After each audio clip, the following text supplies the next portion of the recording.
Ahí me pareció que iba a grabar. Ahí está, súper. Y que quede grabado mucho mejor. Porque lo que vamos a estar compartiendo hoy, la verdad es que desde el pregrado que viene como con alguna incertidumbre. Además que la definición de razonamiento, que la vamos a ir construyendo juntos, claramente, eh, no tiene un modelo propio, no tiene un modelo a seguir, incluso varía en las diferentes áreas que lo vamos a ir viendo hoy en dos grandes áreas de la kinesiología, que es el área musculoesquelética y en el área respiratoria. Entonces, la primera pregunta, ¿cierto?, que nos podemos hacer juntos y juntas, todos los que estamos presentes, ¿qué es el razonamiento clínico en el área musculoesquelética? Sé que después de que acaben nuestras presentaciones vamos a poder tener momentos de aclarar algunas preguntas, pero me gustaría que vayan dejando ahí en el chat alguna respuesta, ¿ya? ¿Qué es lo que para ustedes podría definirse como un razonamiento clínico, enfocado en este caso en el área musculoesquelética? ¿Qué creen ustedes? Dejo ahí unos segunditos para que puedan dejar en el chat algún alcance, alguna definición que ustedes puedan conocer, algo que se les pueda ir ocurriendo. Vamos a interactuar allí. Siempre son Espero que un interactúen. poquito tímidos, son un poquito tímidos. Mira, Sí, parten así y después ya empiezan a soltarse a sí, medida que vaya avanzando la presentación. mira, yo creo que para partir yo, si yo fuese interno, diría que primero es lo que se me viene a la mente, como pensar en lo que el paciente le está pasando. Súper. Es lo primero que a ti se te viene a la mente es qué es lo que el paciente está sintiendo, qué es lo que el paciente piensa, ¿cierto? Con respecto a su cuadro, claramente. Claro, Bien. ¿Alguien más? ¿Añade algo más? es un pensamiento lógico, Eh, dice Adjani. un pensamiento lógico, puede ser, como puede ser que no, ojo allí, a veces la lógica no es tan lógica. Es asociar signos y síntomas para llegar a un diagnóstico kinésico. Ya, perfecto, ahí ya estamos, es algo que integra, ¿cierto? Algo integrativo, en donde captamos ciertos signos y síntomas que presenta el usuario, el paciente, la paciente, y tratamos de interpretarlo de alguna forma y darle una respuesta, ¿cierto? Una respuesta de acuerdo a lo que nosotros creemos que puede ser, ¿sí? ¿Alguien más?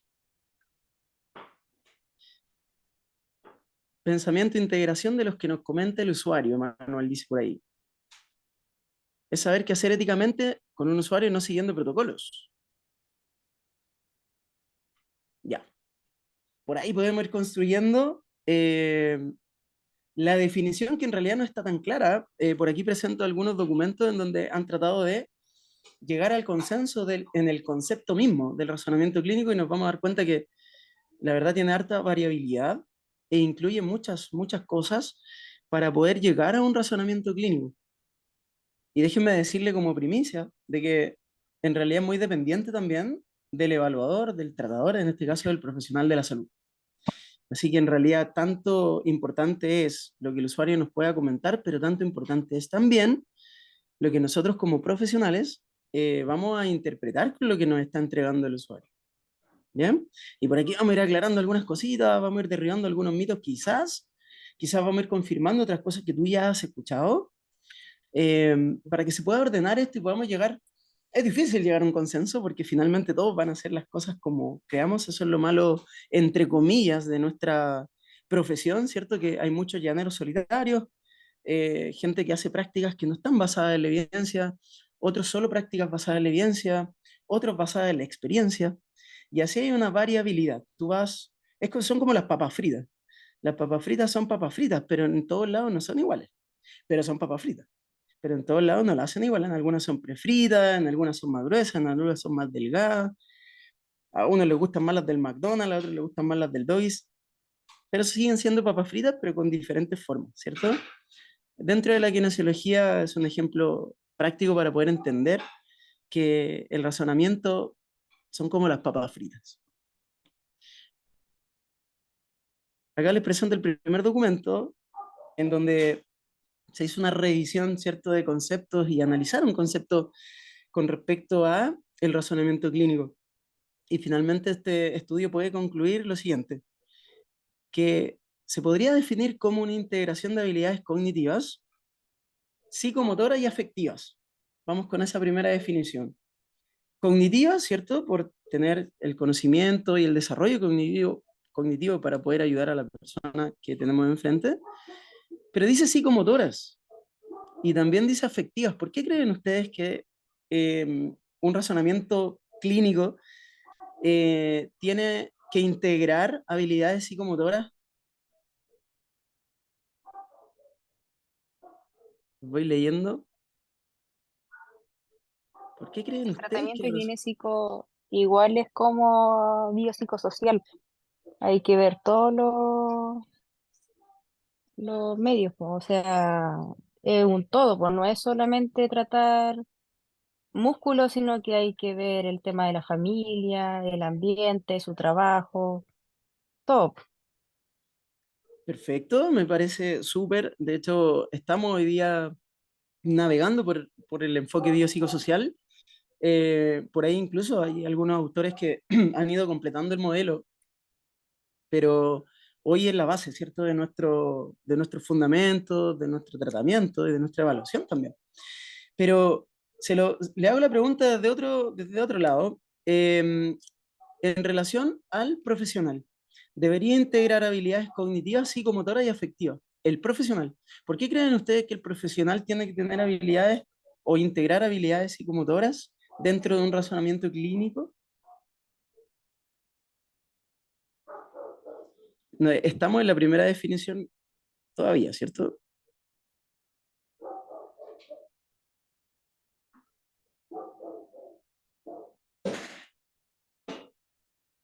Sabemos que tenemos que entender lo psicomotor para poder ayudar a las personas, pero esto no tiene que ver con eso. Matías dice la expresión corporal de parte del tratante puede manifestar nuestras emociones. Perfecto. Matías, voy a rescatar tu comentario porque está muy atinado. Efectivamente, a eso se refiere una de las definiciones del razonamiento clínico. Hace mucha referencia y le da mucha importancia a las afecciones, en este caso, emociones del profesional que se van a trasladar, ¿cierto?, a una respuesta visceral en la frecuencia cardíaca. Y les pongo un ejemplo súper práctico. La primera vez que a ti te tocó o te vayas a tocar, ¿sí?, si vas a tu internado, si hay estudiantes acá en esta charla, te vas a encontrar con un primer caso clínico con una primera persona, vas a estar un poco ansioso, ansiosa, medio nerviosito, nerviosita, probablemente tu frecuencia cardíaca aumente, probablemente empieces a sudar, eh, no sabes lo que te va a esperar. Esto pasa en un caso clínico desconocido, por ejemplo. El caso clínico desconocido con el que nos evalúan siempre en la universidad, nos vamos a dar cuenta que es lo que vamos a vivir todos los días como profesionales de la salud. Vamos a tener todos los días pacientes nuevos que van a ser casos clínicos desconocidos. Y cuando tú te enfrentas a tu primer caso clínico desconocido, vienen todas estas respuestas psicomotoras y afectivas, en donde tus emociones y tu respuesta visceral, por así decirlo, de tu sistema autónomo, nervioso autónomo, van a tener un impacto en tu razonamiento clínico. Y finalmente, puede ser que esas emociones te lleven hacia un buen razonamiento clínico, un buen razonamiento clínico, o quizás un razonamiento clínico que no sea muy acertado. ¿Bien? Pero ¿qué pasa cuando ya te presentan nuevamente a un caso en donde es la misma condición o es similar, entendiendo que el contexto es distinto, ya te ves con más herramientas, te ves con más experiencia, ¿cierto? Porque ya lo viví una vez, ya la frecuencia cardíaca no se altera tanto, ya no sudas tanto, ¿cierto? Ya no te tirita un poquito la pera y te puedes enfrentar de mejor manera. Y tú dices, bueno, la vez pasada después de la evaluación y del tratamiento que dio resultados, hicimos esto y esto, esta vez también podría ser algo similar. Y ya vas a tener una cajita de herramientas en donde tú sistema nervioso autónomo se va a empezar a controlar dependiendo de que tú te vayas encontrando con distintos casos clínicos, ¿bien? Y distintas personas con alguna afección. Entonces ahí empieza a tomar sentido esta definición en donde como profesionales debemos integrar habilidades cognitivas, habilidades psicomotoras y afectivas. Nuestras emociones siempre van a afectar, nunca van a ser un acto inocente. Nuestras emociones, es decir, si tú estás pasando por un mal momento, que muchos y muchas podemos vivirlo, nadie está exento de esto, y tienes que tratar a una persona, no normalicemos el que tienes que estar siempre bien, tú necesitas también ayuda, tratamiento, lo tienes que tomar, pero tampoco normalicemos el estar mal o que nuestras emociones puedan afectar en el razonamiento clínico. Bien, debemos tener cuidado ahí porque hay una línea bien fina en donde vamos a pasar a cometer ciertos errores de acuerdo a nuestras emociones como profesionales. No solamente nuestra experiencia, no solamente nuestro conocimiento, sino que también nuestras emociones al momento de evaluar a una persona. Bien. Ahora el segundo punto es la naturaleza contextual, como ya hablamos, ¿cierto? El contexto y tanto la perspectiva del terapeuta como la del paciente con respecto al tratamiento. ¿Bien? Lo otro es que el razonamiento clínico tiene que ser adaptativo, interactivo y colaborativo. Estas evaluaciones medias monótonas o monólogas debemos tratar de dejarlas un poquito de lado. Sabemos que en una escucha activa vamos a tener mayor información que hablando. Muchas veces muchas preguntas van a entorpecer el desarrollo de tu entrevista clínica, que finalmente es lo primordial, es la base y el sustento, es la piedra angular de todo esto. Es allí donde tú vas a sacar la mayor parte de información para tu razonamiento clínico. Por lo tanto, cuando nuestra entrevista nosotros somos ese locutor que no deja que la persona pueda hablar, estamos cometiendo un grave error. Y eso es lo primero que te quiero mencionar. Algo práctico, ¿cierto? Menos preguntas y más escucha activa. Haz preguntas abiertas. Muy buenas tardes, mi nombre es Mario, soy kinesiólogo, soy el kinesiólogo que está hoy, ¿quién lo va a ayudar? Cuénteme, ¿qué lo trae por acá? ¿Hace cuánto? Cuénteme toda la historia de su dolor. Y listo, una pregunta abierta y ahí tú te escuchas nomás.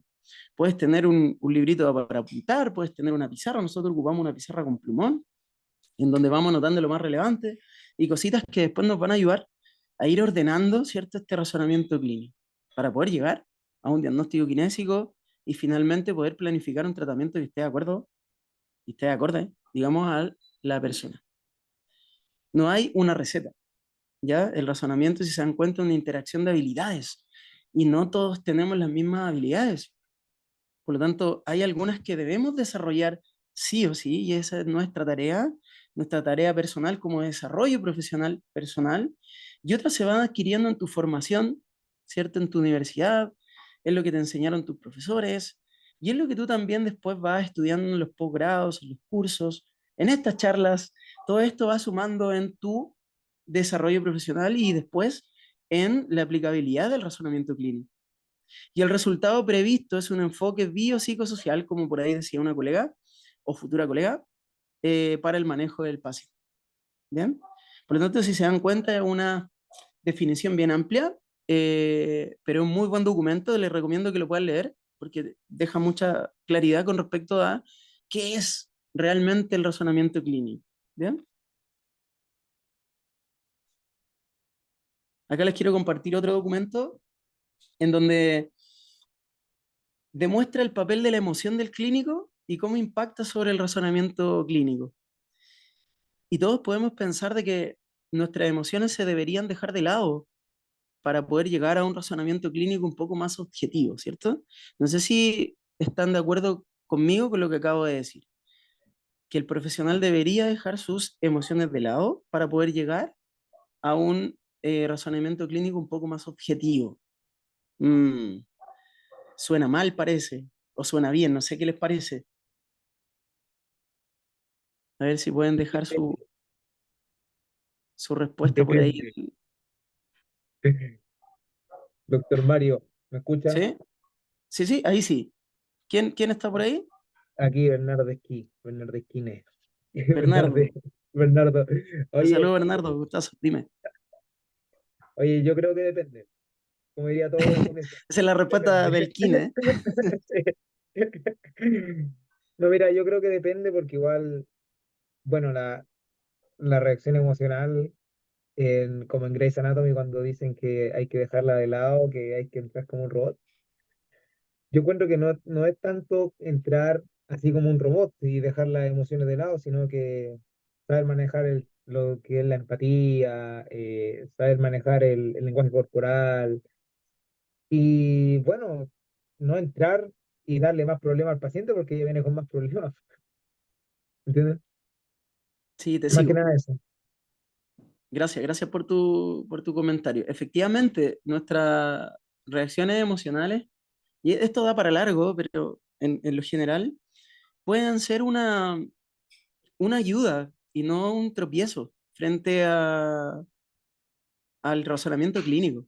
En algunos casos, tus emociones o estos cambios en tu sistema nervioso autónomo, ¿cierto?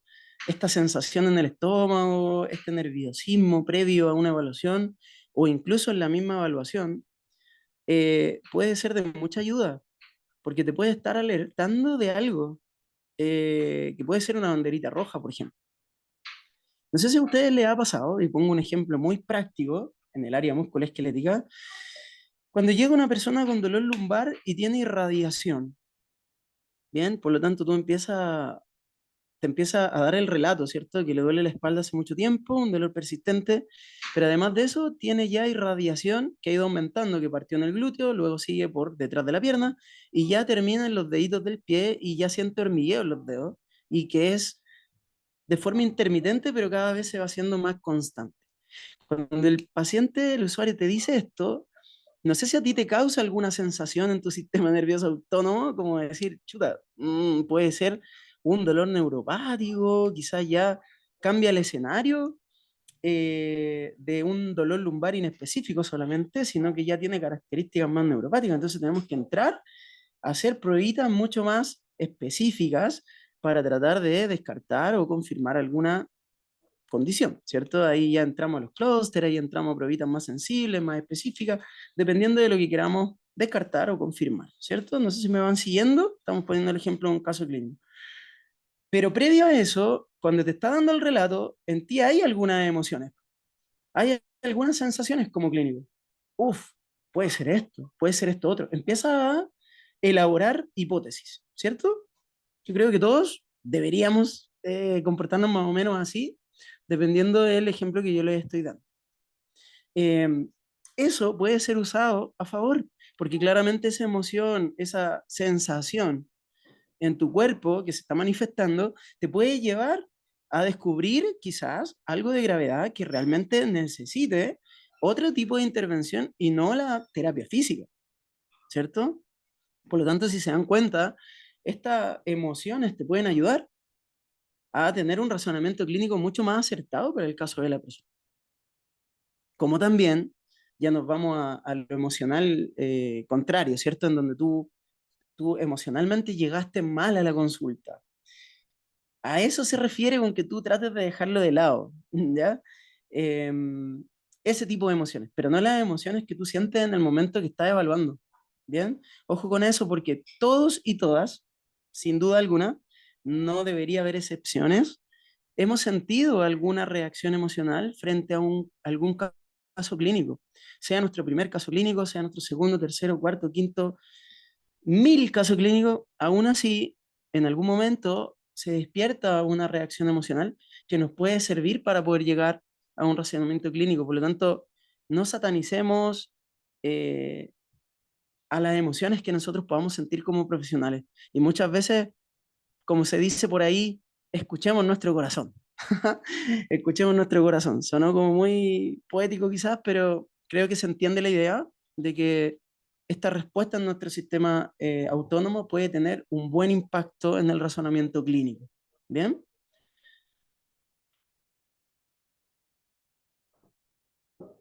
¿Y qué pasa en este estudio? Que también los invito por favor a que lo puedan revisar. Revísenlo porque es muy, muy bueno. Dice que la práctica experta en fisioterapia, en kinesiología musculoesquelética, implica una combinación de conocimiento, movimiento y virtudes, y hablamos un poquito de lo mismo, ¿cierto? De habilidades cognitivas, hablamos de de interacción, ¿cierto? Afectivas, pero también de un desarrollo psicomotor. Y es la capacidad también de utilizar el tiempo, de desarrollar marcos, comunicar, enseñar y predecir resultados clínicos. Déjenme decirles que cuando uno está recién egresado, no necesariamente va a poder utilizar bien el tiempo, no necesariamente va a poder predecir resultados clínicos, pero eso no significa que tu razonamiento esté malo. ¿Bien? Quiero que aquí no hay niveles, ¿bien? No hay niveles jerárquicos en donde, porque yo tengo 30 años de experiencia, tengo un mejor razonamiento clínico que el tuyo. No es así, ¿ya? Déjame decirte que es un conglomerado de conocimiento, de habilidades blandas, a eso se refiere con virtudes, en este caso este estudio. El utilizar el tiempo en comunicar y enseñar de una forma más práctica, ¿cierto? De una forma más elocuente, te lo va a ir dando quizá la experiencia y ahí estamos de acuerdo. Pero en cuanto al conocimiento, tú lo puedes adquirir. Hoy el conocimiento es gratuito, está allí, está a la mano. Y en realidad depende de nosotros como profesionales poder crecer en este desarrollo para poder llegar a un mejor razonamiento clínico. Lo que te quiero dejar en esta diapo es que no te sientas menos, porque te sientes con poco conocimiento, ¿ya? Si es así, estudia más, lee más, hazte el hábito de poder tener este estudio constante. Eh, Uno no se da ni cuenta y a veces pasa en las redes sociales más de una hora. Dedica 30 minutos en la búsqueda y en la lectura de un paper diario, y te vas a dar cuenta que va a ir aumentando en conocimiento y va a tener más herramientas para poder llegar a un razonamiento clínico cuando te enfrentes a un caso de alguna persona con alguna condición musculoesquelética. Eso se los dejo allí como consejo, espero lo puedan tomar. Ahora, la gran pregunta, ¿cierto? Ya pudimos definir un poco el razonamiento, ya sabemos que es una integración de un montón de cosas, de un montón de habilidades, hasta donde nuestro sistema nervioso autónomo se ve involucrado, pero ¿cómo lo hacemos en la práctica? Y este estudio que viene ahora, de verdad, sí o sí leerlo, sí o sí, porque nos está diciendo, estamos sobrecocinando el pudín.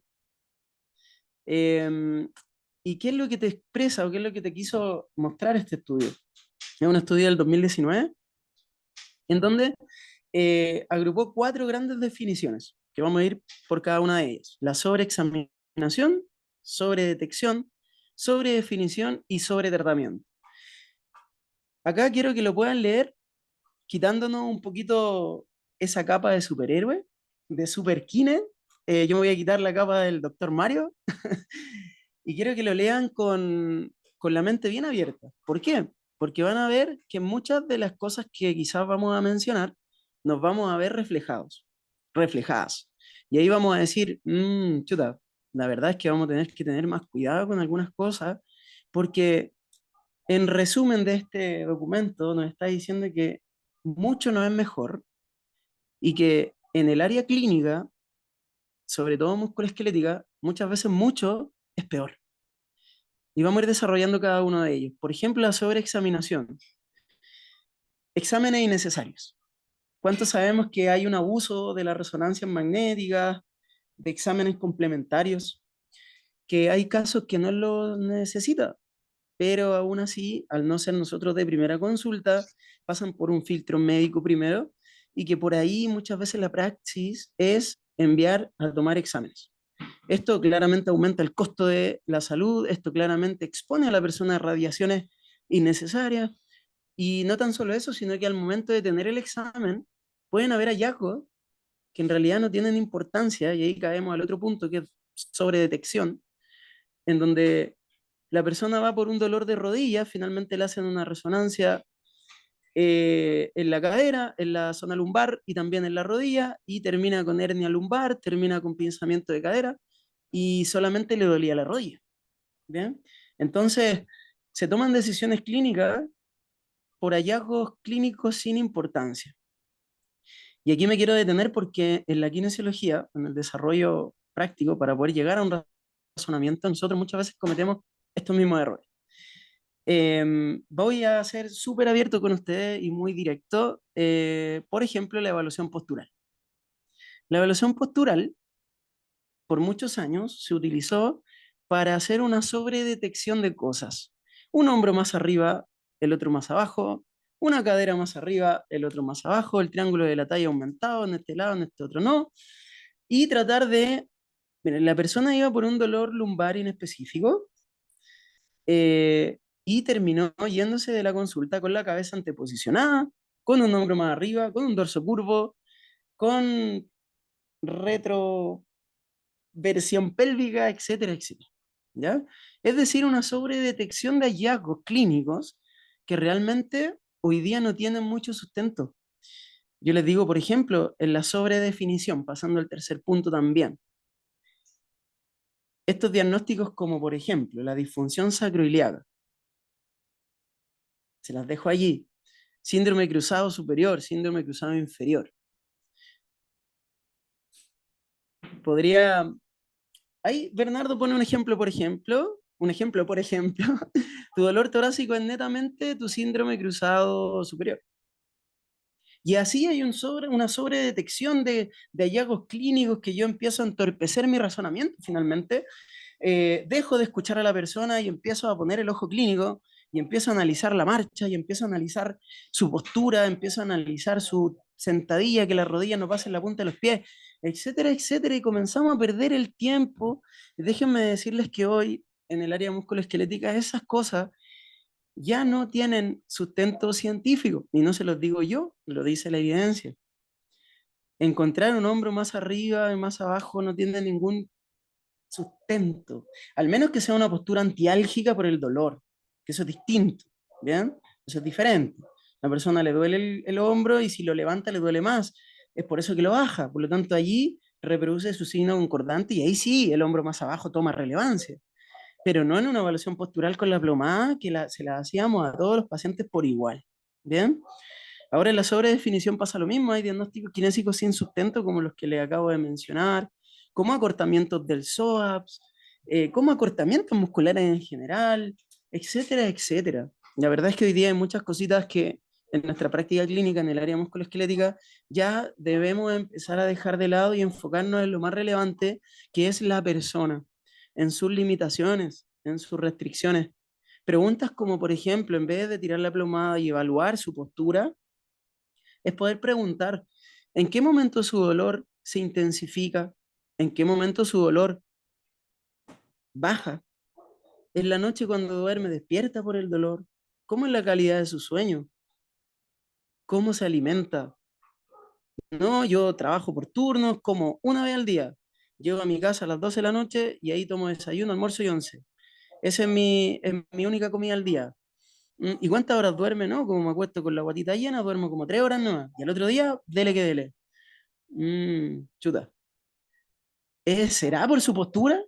Probablemente todos estos factores y su calidad de vida eh, está interfiriendo en la percepción del dolor y la recuperación de sus tejidos también. Ustedes saben que una de las cosas por qué a las personas, y esto es una perlita clínica ahí para ustedes, por qué a las personas les duele más en la noche, hay varias razones, pero una de ellas es porque en la noche se activan nuestros procesos regenerativos. La recuperación de nuestros tejidos ocurre más en la noche. Es por eso que a uno le tiende a doler más en el reposo, en la noche, más que en el día que está en movimiento. ¿Bien? Por lo tanto, imagínate la persona no está durmiendo, probablemente tenga retrasos en su cicatrización, ese tejido no esté respondiendo bien a la carga y por muchas sesiones que haga y no está durmiendo bien, probablemente por ahí vaya el problema. Y no sea una inflamación del tendón y no sea una rodilla más arriba que la otra. ¿Bien? Creo que me vayan siguiendo con eso. Y en el sobretratamiento, herramientas sin sustento científico. No sé si ustedes han visto en la práctica clínica, uno mismo se ha visto, yo fui uno de ellos, lo reconozco, en donde llegaba la persona con un dolor X y yo, vamos, a la camilla, compresa húmedo caliente, el TENS, la aguja, el masaje, la presoterapia, la onda corta, el láser. Pasaban 2 horas y media de pura fisioterapia. Y después, uno que otro ejercicio, porque también el ejercicio estaba. O sea, la persona estaba como 3 horas, siendo que hay condiciones de salud en donde ninguna de las fisioterapias antes mencionadas tienen sustento científico ni están recomendadas en ningún estudio ni en ninguna guía de práctica clínica. Finalmente perdimos el tiempo, hicimos perder tiempo a la persona, le hicimos una terapia pasiva que finalmente a lo único que nos lleva es un sobretratamiento que no va a ayudar mucho a esa persona. Entonces, ¿cómo se realiza un buen razonamiento clínico, cierto? Esto, si bien es cierto en mi opinión, que te quiero dejar algunos tips de acuerdo a lo que yo he podido evidenciar en la evidencia, no solo en mi experiencia práctica, porque eso a mí me resultó y eso puede que a otro no, puede que a otro sí. Pero de acuerdo a este escudriñar la evidencia, hemos podido sacar algunos tips que hoy te quiero dejar.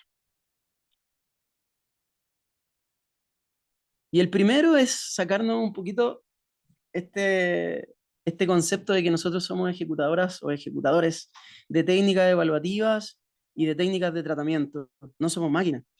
Él se autollamaba el máquina. Y por ahí hay otros que se autodominan el máquina.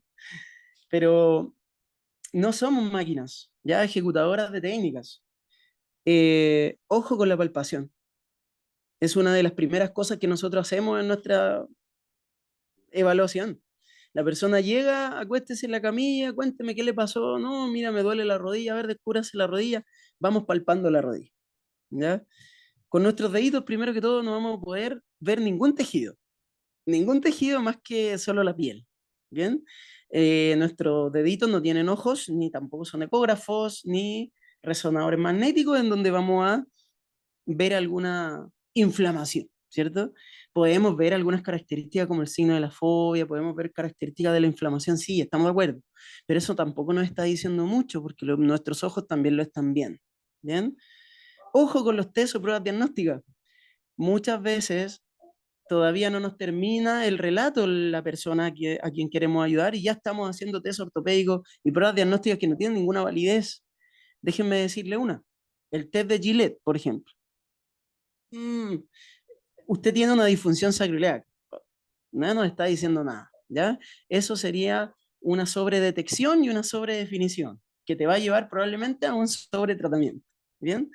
Y cuidado también con las técnicas de tratamiento, ¿bien? Hoy día hay mucha tecnología dando vuelta, la última chupada del mate, hoy día llega un E15 de tobillo a un lugar, venga para acá, le aplico ondas de choque, 35.000 bellas. O sea, 35.000 pesos por una sesión de onda de choque en un E15 de tobillo que probablemente no tenga ningún efecto. ¿Bien? Así que ojo con las técnicas de tratamiento. No somos máquinas, no ejecutamos en nuestra evaluación y en nuestro tratamiento por ejecutar. Es por eso que nosotros siempre debemos preguntarnos el por qué y para qué de lo que estamos haciendo y de lo que estamos preguntando incluso. Entonces tu razonamiento clínico comienza cuando la persona ingresa a la consulta y la entrevista clínica va a ser la piedra angular, como ya se los mencioné. ¿Qué y cómo estamos comunicando? Es a lo que yo les quiero convocar, que nos hagamos una pregunta que suena como confusa. Debemos preguntarnos siempre por qué preguntamos lo que preguntamos. Y esto grábenselo por favor, porque realmente deberíamos cuestionarnos primero a nosotros. ¿Bien? Frases que aparecen en la entrevista, por ejemplo. Tengo desgastados, perdón, mis discos ya no tienen arreglo, no tengo cartílago, mi tobillo ya está crónico, mi hombro no tiene solución, el dolor no se me pasa con nada, en la resonancia me sale que tengo una hernia. ¿Qué respondemos frente a eso? Te lo dejo allí para que te lo lleves, para que lo medites. No hay una fórmula, pero ¿cuál es el mensaje que nosotros entregamos? ¿Es nocebo o es placebo? Tú puedes con tus palabras opacar, incluso complicar una situación de salud y con otras palabras la pueden mejorar. Si la persona viene desde alguien que le dijo que tenía desgastados los discos y que no se puede mover, tú con un mensaje basado en la evidencia y con ejemplos prácticos le vas a decir que no es así, que en realidad la discopatía es un hallazgo, así como las canas, que se da con el tiempo, que se da con los años, en algunas personas antes, en otros después, no hay problema, y que el movimiento es la solución y no todo lo contrario. ¿Bien? Un ejemplo, por ejemplo. Un ejemplo, por ejemplo. Muchas gracias. Espero que esta breve, si me tomé más tiempo quizás de lo esperado, pero No, esta espectacular. breve reseña con respecto al razonamiento clínico nos pueda dejar pensando, en realidad, esa era la invitación, ¿bien? A que nosotros ahora digamos, en realidad quizás estoy cayendo en algunas cositas que no debería caer. Muchas gracias. Estupendo. Oye, un aplauso